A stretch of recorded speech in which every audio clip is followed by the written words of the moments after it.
நமஸ்காரம். இன்னைக்கு வீடியோவில் வெறும் அரை மணி நேரத்தில் வீட்டிலேயே எளிமையாக லக்ஷ்மி குபேர பூஜை செய்கிறது எப்படின்னு பார்க்க போகிறோம். இந்த பூஜை எந்த நாட்களில் ஆரம்பிக்கணும், செய்யும் முறை, இந்த பூஜையோட பலன்கள் பற்றி தான் இந்த வீடியோவில் பார்க்க போகிறோம். சேனலை மறக்காமல் சப்ஸ்கிரைப் பண்ணிக்கோங்க. இந்த லக்ஷ்மி குபேர பூஜை தீபாவளி அன்னைக்கோ அல்லது அடுத்த நாளோ வருகிற அமாவாசை நாளில் மாலையில் பண்ணுறது வழக்கம். செல்வ வளம், தொழில் முன்னேற்றம், மன அமைதி கிடைக்க இந்த பூஜை செய்கிறது நல்லது. இந்த பூஜையை அமாவாசை, பௌர்ணமி தினங்களிலும் பூச நட்சத்திரம் அல்லது வியாழக்கிழமைகளிலும் செய்கிறது நல்ல பலன்களை கொடுக்கும். குபேரனுக்கு உகந்த நாள் வியாழன். இந்த நாளில் மாலையில் 5லேருந்து 8 மணிக்குள்ள பண்ணலாம். வேலைக்கு போகிறவங்க சாயங்காலம் 8 மணிக்குள்ளேயே அரை மணி நேரத்திலேயே இந்த பூஜையை முடிக்கலாம். பூஜைக்கு வேண்டிய பொருட்கள் லக்ஷ்மி மற்றும் குபேரர் படம், குபேர விக்கிரகம் இருந்தால் நல்லது, குபேர எந்திரம் அல்லது கோலம், இவை பூஜை சாமான்கள் விற்கும் கடையில் கிடைக்கும். சிறிய குபேர விளக்கு அல்லது அகல் பித்தளை விளக்கு, உதிரி பூக்கள், மல்லிப்பூ விசேஷம் அர்ச்சனைக்கு, முழம்பூ அலங்காரத்துக்கு, 5 ரூபாய் நாணயம் 9, 1 ரூபாய் நாணயங்கள் 108 பூஜைக்கு, வெற்றிலை, பழம், பாக்கு, சந்தனம், மஞ்சள், குங்குமம், தூப தீபங்கள். நெய்வேத்தியம் ரொம்ப சிம்பிள். வெள்ளை அல்லது சிவப்பு அவுல் குபேரருக்கு ரொம்ப விசேஷம். அதில் பால் சர்க்கரை கலந்து வைக்கணும். இப்போ பூஜை முறை பற்றி பார்க்கலாமா? குபேரருக்கு வடக்கு திசை ரொம்ப விசேஷம். பூஜை பண்ணுறவங்க வடக்கு திசையில் உட்காந்து பண்ணணும். லக்ஷ்மி குபேர படங்களை சந்தன குங்குமம் வச்சு மலர்களால் அலங்கரிக்கணும். குபேர யந்திரத்துக்கும் சந்தன குங்குமம் வைக்கலாம். முதல்ல வீட்டு சுவாமி விளக்கை ஏற்றிடணும். பிறகு குபேர அல்லது அகல் விளக்கை ஏற்றி லக்ஷ்மி குபேர படங்கள் முன்னாடி வைக்கணும்.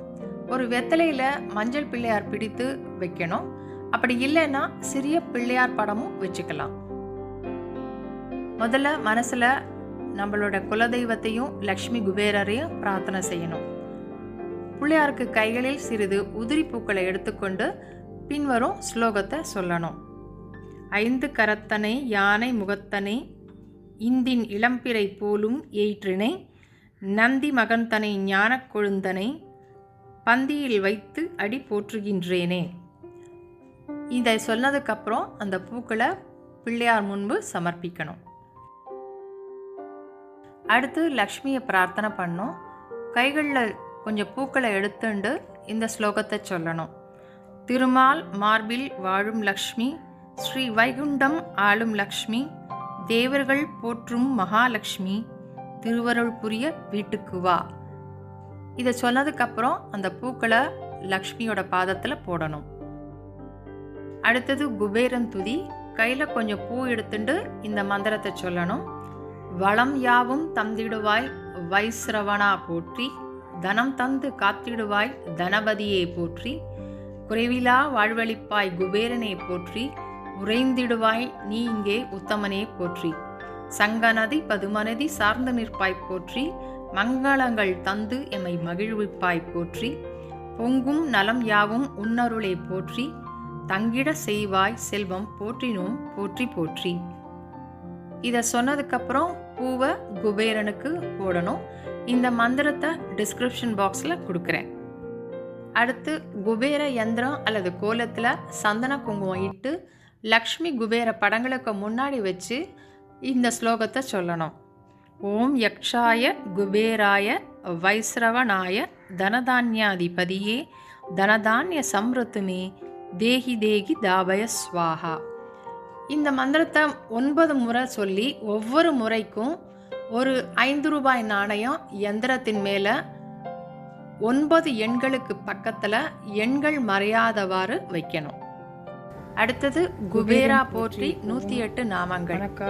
1 ரூபாய் நாணயம் ஒன்னொன்னா எடுத்து குபேர நாமத்தை சொல்லி தட்டுல சத்தம் வரும்படி வைக்கணும். இதனோட 108 நாமங்கள் டிஸ்கிரிப்ஷன் பாக்ஸ்ல கொடுத்திருக்கேன். நாணயங்கள் சமர்ப்பித்தவுடன் மொத்தமா தட்டுல சத்தம் வர மாதிரி அதே தட்டுல அள்ளி போடணும். இது முடிஞ்சதும் பழம், அவல் நைவேத்தியம் பண்ணணும். தூபம் காட்டி மணி அடித்து கற்பூரமும் ஏற்றணும். பின்னர் லக்ஷ்மி குபேரரை சாஷ்டாங்கமா வணங்கி பிரார்த்திக்கணும். பின்னர் புனர்பூஜாம் கரிஷேன்னு சொல்லி படங்களை வடக்கு பக்கம் சிறிது நகர்த்தணும். இந்த பூஜையை 48 நாட்கள் தொடர்ந்து செய்யலாம். இல்லைன்னா ஒவ்வொரு வாரமும் நம் பிரார்த்தனைக்கேற்ப 9, 11 வாரங்கள் செய்யலாம். இந்த பூஜையை வியாழக்கிழமையில மாலையில ஆரம்பிக்கிறது நல்ல பலன்களை கொடுக்கும். இந்த பூஜையை ஆரம்பிச்சு அரை மணி நேரத்திலேயே முடிச்சுடலாம். இந்த பூஜையோட பலன்கள் என்னன்னு பார்க்கலாமா? இந்த பூஜையை தொடர்ந்து செய்வதன் மூலம் குடும்பத்துல நல்ல மாற்றங்கள் வருவதை பார்க்க முடியும். நல்ல வாய்ப்புகள் வர ஆரம்பிக்கும். நல்ல சூழ்நிலைகள் அமையும். உழைப்பிற்கு ஏற்ற நல்ல பலன்கள் கிடைக்கும். தடைப்பட்ட காரியங்கள் நல்லபடியா முடியும். அதிர்ஷ்டம் தேடி வரும். பண வரவு நிலைத்து இருக்கும். நம்ம மனசுலயும் நேர்மறை எண்ணங்கள், அமைதி, இணக்கம் உருவாகி பலம் அடையும். உடம்புல பாசிட்டிவ் எனர்ஜி இருக்கும். தேக பலம் அடைந்து உற்சாகத்தோடு சந்தர்ப்பங்களை வெற்றிகளாக மாற்றிக்கொள்ளும் வழி அமையும். இந்த பயனுள்ள வீடியோவை உங்க நண்பர்களுக்கு ஷேர் பண்ணுங்க. லைக் பண்ணி சப்ஸ்கிரைப் பண்ணுங்க. நன்றி.